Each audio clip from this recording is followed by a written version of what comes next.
there's a performance side to this. It's not, this isn't just necessarily recreating exactly what the audience heard in the official version of the film.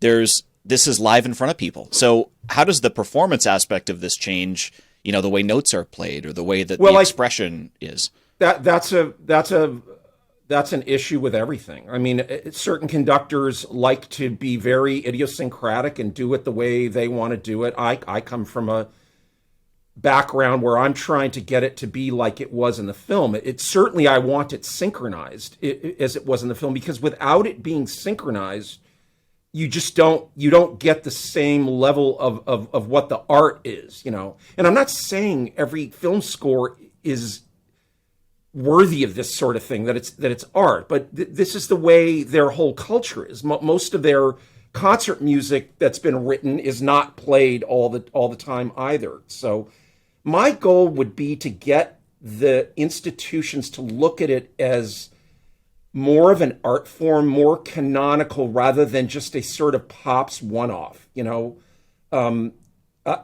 What these orchestras generally do is they have pop series that traditionally have paid for the rest of it. So if they're going to do, say, like they do these projects at the Bowl with all kinds of extras, and they did Valkyrie with the third act of Valkyrie with a green screen. It's very expensive to do that. There's no way that the ticket sales are going to pay for that, right?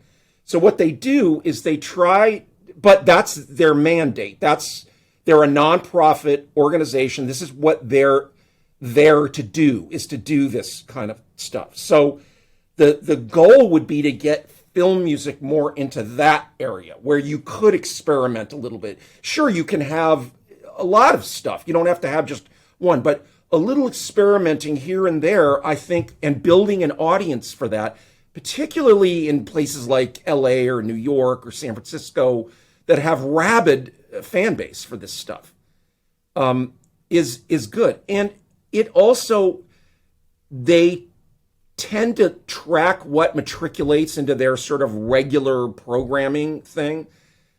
And it turns out it does, to some extent, matriculate, but I don't think a ton of effort is put into that necessarily, as to thinking, what could we do with film music that's a little more edgy or contemporary that coincides better? Or could we do a concert that there is some film music and some other music?